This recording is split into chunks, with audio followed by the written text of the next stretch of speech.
कहानी की शुरुआत होती है और हम हमारे कहानी के मेन कैरेक्टर को जेल में देखते हैं। यानी आर्थर जेल में जा चुका था क्योंकि उसने 5 लोगों का खून किया था। आपको पता ही होगा कि पार्ट 1 मूवी में उसने 5 लोगों का कत्ल किया था और इसी वजह से उसे जेल की सजा हुई थी। वो काफी दुबला पतला भी हो गया था। यहाँ पर ये जिस तरीके से इसने खून किया था उसी वजह से बहुत फेमस हो गया था, क्योंकि जिस वक्त उसने लोगों का खून किया था तब वो जोकर के कपड़ों में था और उसी वजह से वो काफ़ी फेमस हो गया था। उस पर टीवी पर फिल्म भी आ चुकी थी और उससे लोग पसंद करते थे। कुछ लोगों का ऐसा मानना था कि आर्थर बेगुनाह है क्योंकि उसने खून तो किया था, लेकिन जिस लोगों को मारा था वो सभी लोग बुरे लोग थे। लेकिन चाहे जैसे भी हो, आर्थर ने उन्हें मारा था, उनका खून किया था, तो एक प्रकार का वो क्रिमिनल ही हो गया। अब इस वजह से आर्थर को इस समय जेल के अंदर बंद कर दिया गया था। उसे जेल के अंदर रहते हुए कई साल हो गए थे, यहाँ तक कि अभी सुनवाई भी नहीं हुई थी कोर्ट में। मतलब कि जब कोर्ट में सुनवाई नहीं हुई तो उसको सजा भी नहीं सुनाया गया। आर्थर बाहर के लोगों से पहले परेशान था और अब जेल में आकर वो पुलिस वालों से परेशान हो गया था, क्योंकि पुलिस वाले उसे हर रोज परेशान करते और उसका मजाक उड़ाते थे। अब ऐसे ही एक दिन आर्थर की जो वकील थी वो आर्थर से मिलने के लिए आई थी, इसलिए आर्थर को उसके पास जाना था। लेकिन जब आर्थर अपने वकील से मिलने के लिए जाता है उस दौरान वो एक लड़की को देखता है और वो लड़की भी आर्थर को अच्छे से घूर रही थी। आर्थर को देखकर वो बाहर आती है और कुछ इशारा करती है। खैर, अब इसके बाद हमें आर्थर के वकील यानी जूरी को दिखाया जाता है जो कि उसका केस लड़ने वाली थी। लेकिन एक तरीके से मैं आपको बता दूं कि जूरी उसका केस तो लड़ रही थी लेकिन वो आर्थर का फायदा उठा रही थी, क्योंकि आर्थर उस समय काफी चर्चे में चल रहा था। तो इसी बात का फायदा उठाकर जूरी उसका इंटरव्यू लेने के लिए कुछ लोगों को बुला लेती है। वो आर्थर को बताती है कि बस वो तुमसे कुछ सवाल जवाब करेंगे और तुम्हें अपने बारे में सब कुछ उन्हें बताना होगा। ये कहने के बाद वो आर्थर को अंदर भेज देती है इंटरव्यू देने के लिए। आर्थर ये इंटरव्यू देना तो नहीं चाहता था क्योंकि इंटरव्यू लेने वाले लोग उसे बिल्कुल भी पसंद नहीं थे, लेकिन अपने वकील के कहने पर वो इंटरव्यू देने के लिए तैयार हो जाता है क्योंकि वो जल्दी से जल्द जेल से आजाद होना चाहता था। अब इंटरव्यू के दौरान आर्थर से ऐसे सवाल पूछे जाते हैं जो कि उसे बिल्कुल भी पसंद नहीं आते। हालांकि वो सारे सवालों का जवाब तो देता है लेकिन उसे काफी गुस्सा आ रहा था। वो बीती बातों को याद कर कर बहुत ही नर्वस हो रहा था। यहाँ पर इंटरव्यू के दौरान वो लोग ये देखते हैं कि आर्थर की तबीयत सही है या खराब, क्योंकि बहुत लोगों का अभी भी ऐसा मानना है कि आर्थर एक संगी इंसान है और उसने अपने पागलपन के नशे में ही 5 लोगों की हत्या कर दी है। और इंटरव्यू के माध्यम से वो लोग यही साबित करना चाहते थे कि उसकी दिमागी हालत ठीक है या खराब। जेल के अंदर दोबारा आने के बाद अगले दिन सुबह में पुलिस वाला आर्थर को लेकर म्यूजिक वाले रूम में लेकर जाता है जहां पर लोग म्यूजिक बजा रहे थे। अब म्यूजिक के कमरे में आने के बाद आर्थर की मुलाकात ली से हो जाती है। आर्थर ली के पास आता है और उसकी लाइफ के बारे में पूछता है, मतलब कि वो जेल के अंदर कैसे आई। तब ली बताती है कि जिस बिल्डिंग में वो अपनी माँ के साथ रहती थी उसने उसी बिल्डिंग में आग लगा दी और पूरी बिल्डिंग ही जला दी। इसी की सजा की वजह से वो जेल के अंदर बंद है। ये सुनकर आर्थर जोर जोर से हंसने लगता है। फिर ली के पूछने पर आर्थर बताता है कि उसने 5 लोगों की हत्या की और इसी जुर्म के वजह से वो जेल के अंदर बंद है। इसी तरीके से हर दिन वो लोग मिलने लगते हैं और इनके बीच नजदीकियां बढ़ने लगती है। हालांकि एक दिन आर्थर से भी ये ली कहती है कि चलो हम यहाँ से भाग चलते हैं, लेकिन आर्थर कहता है कि नहीं, वो लोग मुझे गोली मार देंगे। अब सीन ऐसा था कि ली आर्थर को लेकर यहाँ से बाहर जाना चाहती थी और उसी के साथ अपनी लाइफ स्पेंड करना चाहती थी। उसे जैसा सोचा वैसा हो नहीं पाता, इसलिए वो थिएटर के रूम के पीछे के साइड में जाकर वहां आग लगा देती है। अब जैसे जैसे लोगों के आग के बारे में पता चलता है सभी लोग वहां से जान बचाकर भागने लगते हैं और फिर ली आर्थर को लेकर जेल से बाहर भागने लगती है। लेकिन इनकी भागने की कोशिश नाकामयाब हो जाती है। पुलिस आकर इन्हें पकड़ लेती है। ये लोग भाग नहीं पाते। इस दौरान आर्थर काफी जोरों से हंस रहा था और इस पल को एंजॉय कर रहा था। आर्थर को यहाँ पर जेल में आकर बंद कर दिया जाता है। अब अगले सीन में हम देखते हैं कि जूरी आकर आर्थर से मिलती है क्योंकि वो आर्थर का इंटरव्यू लेने जा रही थी। वो अच्छे नामी रिपोर्टर्स को अपने साथ लेकर आई थी और आर्थर का इंटरव्यू लेने के लिए जाती है, क्योंकि जैसे कि मैंने आपको बताया कि इंटरव्यू के ही माध्यम से लोगों को मालूम चला था कि आर्थर की दिमागी हालत क्या है। अब यहाँ पर जो रिपोर्टर था ना, वो आर्थर की बीती जिंदगी के बारे में पूछने लगता है। आर्थर ने अपनी माँ को भी मार दिया था, जिसके बारे में रिपोर्टर पूछने लगता है। तभी आर्थर बिल्कुल ही शांत हो जाता है। वो बीती बातों को याद नहीं करना चाहता था, लेकिन जो इंटरव्यू वाले लोग थे ना, वो उसी से बार बार वही बात दोहरा रहे थे, जिसकी वजह से आर्थर को बहुत ही गुस्सा आ रहा था। दूसरी ओर ली की जेल की सजा भी पूरी हो गई थी, इसलिए वजह से वो जेल से आजाद हो गई थी। इस समय वो बाहर की दुनिया में खड़ी होकर टीवी पर आर्थर का इंटरव्यू देख रही थी। इंटरव्यू लेने के बाद आज के दिन आर्थर की कोर्ट में पेशी होने वाली थी। जोकर बोले तो आर्थर के चाहने वाले लोग भी यही चाहते थे और इसका सपोर्ट करने के लिए वो लोग रोड पर आ गए थे। अब कोर्ट में पहुंचने के बाद आर्थर ली को देखता है तो वो बहुत ही खुश हो जाता है, क्योंकि वो ली का ही इंतजार कर रहा था। अब कोर्ट में जो स्टेट वकील था वो खड़ा हो जाता है और ऑथर के खिलाफ बोलने लगता है, जैसे कि ऑथर ने जो कुछ भी किया वो बहुत ही गलत किया। मेट्रो के अंदर उसने 3 लोगों का खून कर दिया, वो भी सरेआम। उसे सभी के सामने उसे मारा। सामने इसके बाद जूरी खड़ी होती है और वो ऑथर के सपोर्ट में बोलना शुरू करती है। जूरी का कहना यह था कि ऑथर बचपन से ही अकेले कमरे में रहता था। ट्रेन में जितने भी लोग थे वो ऑथर को काफी ज्यादा परेशान कर रहे थे, जिसकी वजह से ऑथर बहुत ही डिस्टर्ब हो गया था। ऑथर एक बच्चे की तरह बर्ताव करता है। उसने अपने आप को बचाने के लिए उन लोगों को गन से शूट कर दिया। हालांकि जो स्टेट वकील था उसका कहना यह था कि जो भी हो, आर्थर ने खून किया है तो उसे सजा तो मिलनी ही चाहिए। अब दोनों पक्षों की सुनने के बाद जो जज थे वो तारीख आगे बढ़ा देते हैं। कोर्ट से बाहर आने के बाद ली खुद जाकर जूरी से मिलती है। वो जूरी से कहती है कि अगर तुम इसी तरह केस लड़ती रही तो आर्थर हार जाएगा और उसे सजा हो जाएगी। तुम्हें कुछ भी कर कर उसे आजाद करवाना होगा। इसके बाद जूरी है वो जाकर आर्थर से मिलती है।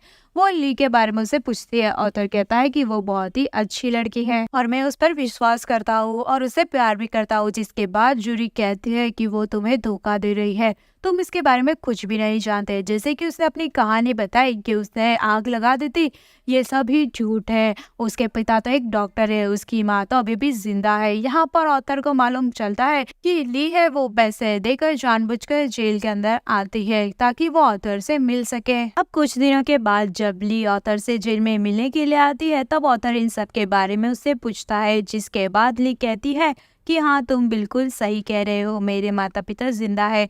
मैंने जानबूझकर अपनी भर्ती जेल में करवाई थी। मैंने इसलिए जेल में अपनी भर्ती करवाई क्योंकि मैं सिर्फ तुमसे मिलना चाहती थी, क्योंकि मैं तुमसे प्यार करने लगी थी। मैं तुम्हें जेल से रिहा करने के बाद तुम्हारे साथ अपनी जिंदगी गुजारना चाहूंगी। मैंने वो टीवी शो 20 बार देखा है जिसमें तुम आते थे। चाहे कुछ भी हो जाए, जेल से आजाद होने के बाद हम दोनों साथ में ही रहेंगे। कुछ भी हो जाए, हर हाल में मैं तुम्हें जेल से आजाद करवा के रहूंगी।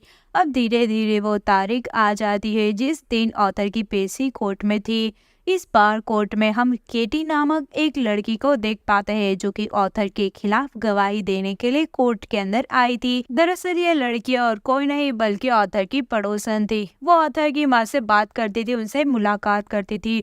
और जिस दिन जब ऑथर ने अपनी माँ को मार रहा था तब उस समय केटी ठीक उसके सामने ही थी। दरअसल केटी का कहना यह था कि वो बहुत ही डर गई थी। वो अपने बच्चों को बचाने के लिए ये शहर छोड़कर चली गई थी, लेकिन बाद में उसे बहुत ही अफसोस होता है, इसलिए वो लौटकर आ जाती है। साथ ही में वो ये बताती है कि जिस समय ऑथर अपनी माँ का खून कर रहा था उस समय वो जोकर के लिबास में था। उस वक्त जब मैंने ऑथर को देखा तब ऑथर नहीं बल्कि ऑथर के रूप में वो कोई और ही था।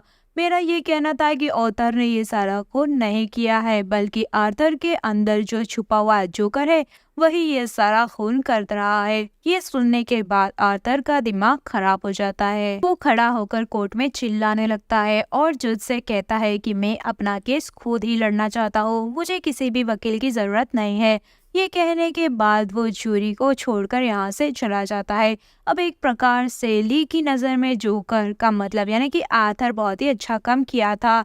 अब कुछ दिनों के बाद अगली डेट आ जाने के बाद कोर्ट में आर्थर की फिर से पेशी होती है।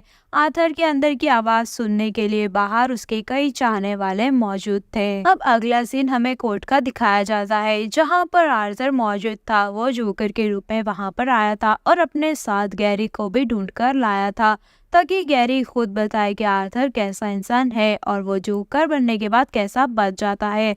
अब मैं आपको बता दूं कि गैरी वही इंसान है जो कि आर्थर के साथ काफी समय तक रह चुका था। उसने आर्थर के साथ काम भी किया था और उस रात मेट्रो में आर्थर खून कर रहा था तब गैरी भी वहीं पर मौजूद था, क्योंकि आर्थर और गैरी ये दोनों ही मेट्रो में साथ अंदर गए थे। गैरी की गवाही सुनने के बाद आर्थर बोले तो जोकर उसे पूछता है कि आखिर उस रात जब मैं खून कर रहा था तो तुमने किसे देखा। तब गैरी बताता है कि उस रात आर्थर के बेस में जोकर था। अब आर्थर खड़ा होता है और वो पुलिस वालों को बहुत ही भला बुरा बोलने लगता है। दरअसल आर्थर का ये कहना था कि पुलिस वालों को सबूतों से कोई भी मतलब नहीं है, वो बस जिसको पाते हैं उसे पकड़कर ले जाते हैं और जेल में बंद कर देते हैं। अगर उस रात पुलिस सही समय पर गई होती तो मैं वो खून बिल्कुल ही नहीं करता। अब यहाँ पर जो आर्थर था वो सारा कसूरवार पुलिस के ऊपर ही थोप रहा था। खैर जो भी हो, आज इतनी ही सुनवाई होती है और आर्थर को अगली डेट पर आने के लिए कहा जाता है। लेकिन बेचारा आर्थर जब दोबारा से जेल के अंदर जाता है तब उसकी खातिरदारी बहुत ही अच्छे से होती है, क्योंकि पुलिस वाले उसके खिलाफ थे, क्योंकि उसने पुलिस वालों के लिए बहुत ही बुरा बोला था, इसलिए वो लोग उससे गुस्सा थे और उसे बहुत ही बुरी तरीके से पीटने लगते हैं और उसे घसीटते हुए जेल में जाकर बंद कर दिया जाता है। अब कोर्ट में अगली सुनवाई की तारीख भी आ जाती है और आज के दिन जो ली थी वो पूरी तैयार होकर कोर्ट में आई थी, क्योंकि उसे लग रहा था कि आज के दिन आर्थर आजाद हो जाएगा। लेकिन अब जब हम देखते हैं तो आर्थर की बेस में जो जोकर था वो हार मान चुका था। वो कहता है कि मैंने जो कुछ भी किया उसके लिए मैं बहुत ही शर्मिंदा हूँ।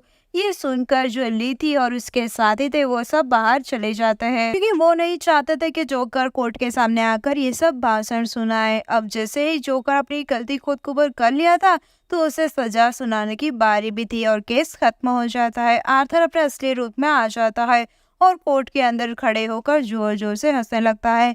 इसे देखकर ये सारे आर्थर के खिलाफ जो लोग थे ना वो उसके ऊपर टूट पड़ते हैं। जब आर्थर कोर्ट के अंदर जोर जोर से हंस रहा था तो उसी समय एक जोरदार भयानक धमाका होता है। इतने जोरदार धमाके के बाद कोर्ट के अंदर कुछ लोग घायल पड़े हुए थे तो कितने की मौत हो गई थी। यहाँ पर हम आर्थर को देखते हैं जो कि अभी भी जिंदा था। वो कोर्ट के बाहर जैसे ही जाता है उससे अपना एक चाहने वाला दिखाई देता है जो कि जोकर के लिबास में ही था। वो आर्थर को देखते ही समझ जाता है कि ये तो असली जोकर है। वो आर्थर की मदद करने के लिए उससे ले जाकर कार में बिठा देता है। वो उसे लेकर दूर जाना चाहता था। दरअसल वो आर्थर को दूर भेजकर जोकर को बचाना चाहता था। इस दौरान उनकी कार जाकर ट्रैफिक में फंस जाती है और फिर यहाँ आर्थर को भागने का मौका मिल जाता है। वो उनकी कार से उतरकर भागना शुरू कर देता है। काफी दूर भागने के बाद अचानक वो अपने सामने ली को देखता है। जब वो ली के पास जाता है तो उसे कहता है कि चलो हम यहाँ से भाग चलते हैं। कोर्ट में किसी ने धमाका कर दिया जिसकी वजह से मैं भागकर आ गया हूँ। चलो यहाँ से कहीं दूर चलकर एक नई जिंदगी की शुरुआत करते हैं। ये सुनकर ली कहती है कि तुम वो नहीं हो जिससे मैंने प्यार किया, तुम वो हो ही नहीं सकते जिसका बच्चा मेरे पेट में है, लेकिन फिर भी मैं तुम्हारे साथ नहीं रहना चाहती क्योंकि मेरे बच्चे को तुम्हारे जैसा बाप बिल्कुल भी नहीं चाहिए। लेकिन ये बात सुनकर आर्थर बहुत ही टूट जाता है। उसे समझ नहीं आ रहा था कि वो आखिर क्या करे। वहां से चली जाती है और आर्थर चुपचाप खड़े होकर उसे देखता रह जाता है। कुछ समय के बाद पुलिस आकर उसे फिर से पकड़ लेती है। अब जो आर्थर था वो वापस फिर से जेल के अंदर आ जाता है और वहीं पर पड़े रहता है। एक दिन अचानक से आर्थर के पास जेल का ही एक कैदी आकर मिलने आता है और वो आर्थर को एक जोक सुनाने के बहाने उससे जैसे ही मौका मिलता है वो आर्थर के ऊपर हमला कर देता है। उसके बाद एक खतरनाक हथियार भी था जिसकी वजह से आर्थर बहुत ही जख्मी हालत में हो जाता है। उसके शरीर में से लगातार खून निकलता है और थोड़ी ही देर के बाद उसकी मौत हो जाती है। दोस्तों यहीं पर आर्थर की मौत हो गई थी और ये कहानी खत्म हो जाती है। तो कैसी लगी आपको ये मूवी की कहानी मुझे जल्दी से कमेंट करके बता दो। साथ ही पसंद आई हो तो वीडियो को लाइक कर दो, चैनल को सब्सक्राइब कर दो और वीडियो को शेयर कीजिए कि मुझे मोटिवेशन मिलता रहे। मिलते हैं अगली वीडियो में, तब तक के लिए बाय बाय।